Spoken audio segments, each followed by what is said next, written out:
Kennedy's morning began in the city of Fort Worth, Texas. The president and his wife had spent the night in a local hotel where they were placed after a busy day of meetings and speeches. Kennedy's visit to Texas was part of a political tour of the southern states of the USA, which was very important for his candidacy. In a year, the elections would take place, and Kennedy sought to secure support among the population, especially in areas where his standing was poor. Personal charisma played a key role in these appearances. Kennedy knew how to attract attention and charm the public. His wife, Jacqueline Kennedy, also played an active role. She was extremely popular among Americans at the time. Kennedy woke up in his hotel room. Ahead of him was a scheduled meeting with the public. He received a brief security and political briefing about the situation in Texas. He was reminded that political tensions had escalated in Texas, and some local leaders were strongly opposed to him. Nevertheless, he continued his preparations. The morning started with light rain, which raised concerns about the president's upcoming trip to Dallas, as an open limousine was planned. However, this did not affect Kennedy's mood. He was energetic and ready for the upcoming event. A small crowd of locals had gathered outside the hotel. They wanted to see the president and his wife, and the light rain did not bother them. The mood remained festive.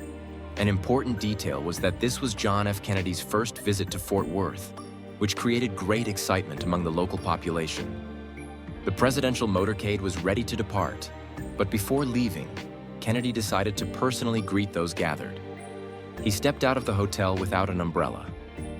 This decision worked in his favor, enhancing his image. Kennedy had always strived to be closer to the people. His wife, Jacqueline, was standing next to him. She was wearing a pink Chanel suit, which would later become a symbol of the tragedy. Kennedy gave a short speech to the local residents. He thanked the city for its warm welcome and expressed optimism about his election platform. The president spoke about America's future and the importance of support from every citizen.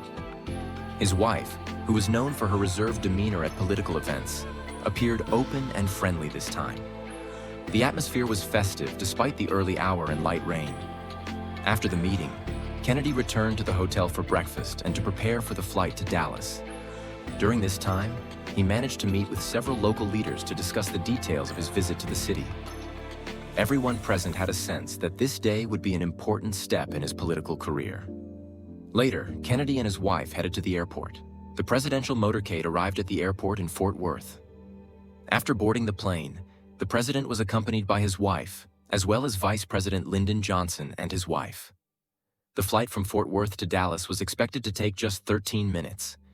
During the flight, the president joked with his team and discussed the details of his upcoming speech. However, he was still concerned about the political tensions in the state. He knew there were significant political divisions in Texas, and not all leaders were on his side, especially conservative communities who criticized his domestic and foreign policies, including civil rights issues and relations with the Soviet Union. During the flight, the weather improved. The rain from the morning stopped, and the sky began to clear. This change in weather turned out to be fateful. The organizers decided that the limousine transporting the president through the streets of Dallas would be open. The open ride gave him the opportunity to show his openness to the people, which would boost his public image. The plane landed safely at Love Field Airport. As soon as the presidential plane stopped, a crowd of local residents gathered around it. Many were holding signs and flowers, showing their support for Kennedy. The president and his wife stepped off the plane and slowed down to greet the people and express their gratitude. By this time, Kennedy was in great spirits, and despite some concerns about security, his wife continued to radiate positivity. Among those supporting the president were officials, including Texas Governor John Connally and his wife Nellie. They were to accompany the president on the trip. Connally was an important political figure, and his support carried great weight for the visit. The motorcade was ready to depart for downtown Dallas. Kennedy and his wife got into the Lincoln Continental, and their entourage included several vehicles. The first car carried the police, followed by the presidential car, and then the security detail. The motorcade left the airport. Next to Kennedy, in the back seat, sat his wife Jacqueline, while Governor Connally and his wife Nellie were in the front. Police motorcyclists accompanied the motorcade, ensuring order on the road and providing security along the route. Thousands of people lined the streets, having heard about the president's visit, eager to catch a glimpse of him. The motorcade started moving along the city's main streets, and the crowd grew larger. The public reacted to the president with enthusiasm. He smiled widely, often turning toward the crowd and waving. Jacqueline, sitting next to him, also smiled and greeted the citizens. The route of the motorcade passed through several key streets in Dallas, including Main Street, one of the city's main thoroughfares. The city authorities had carefully prepared for the visit. The streets were decorated, and throughout the route, there were police patrols. As the motorcade continued through downtown, it crossed the central streets of Dallas. The crowd kept growing, and traffic was slowing down as the president did not want to rush. Each time the crowd got closer to the limousine, the security allowed people to come a little bit nearer. At that moment, it was clear that the trip was going well. People were excited, and Kennedy responded with a genuine smile. Everything was going according to plan, though there was a sense of tension in the air. The day before his arrival in Dallas, anti-Kennedy leaflets had appeared, and that morning, newspapers published articles criticizing his policies. However, at that moment, as the motorcade slowly moved through the city's streets, nothing seemed to suggest trouble. The presidential car turned onto Houston Street and headed toward Dealey Plaza. The atmosphere remained festive, and the crowd continued to greet the president, who was in high spirits. Jacqueline, sitting next to him, also appeared carefree, enjoying the beauty of the city and chatting with the people. But that turn would prove to be the last for Kennedy. The motorcade passed by the Texas School Book Depository, which was located on the north side of the plaza. At that moment, Kennedy and his wife, along with the governor of Texas and his wife, Nellie, were seated in the back of the limousine. Then, the first shot rang out. Many people in the crowd and journalists at the scene did not immediately understand what had happened. For a moment, there was confusion, and at first, some thought it could have been a loud noise or a mechanical problem with the car. However, when the president clutched his throat, it became clear that it was gunfire. The second shot hit Texas Governor John Connally, piercing his chest and arm. The third shot was fatal. The bullet struck Kennedy directly in the head. His wife, sitting beside him, was in a state of shock. Initially, she tried to support her husband's head, but when she saw the blood and his wounds, she screamed in horror. Immediately after the third shot, the limousine driver, William Greer, sharply accelerated toward the nearest hospital. Secret Service agent Clint Hill jumped onto the back of the car to protect the president and the First Lady, attempting to shield them with his own body as the vehicle sped down the road. At the same time, chaos erupted at the scene of the crime. The crowd of people could not believe what was happening. Many dropped to the ground, trying to take cover and figure out where the shots were coming from.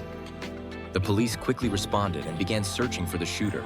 The evacuation was urgent, so the medics who were at the scene provided first aid right in the car as the limousine rushed to the hospital. Upon arriving at the hospital, Kennedy was immediately taken to the operating room, where doctors began intensive resuscitation efforts, trying to save his life. Despite all their efforts, the president's condition was critical. He had sustained severe injuries, including significant head and neck trauma. The attempts were unsuccessful, and the doctors pronounced him dead. A decision was made to issue an official statement.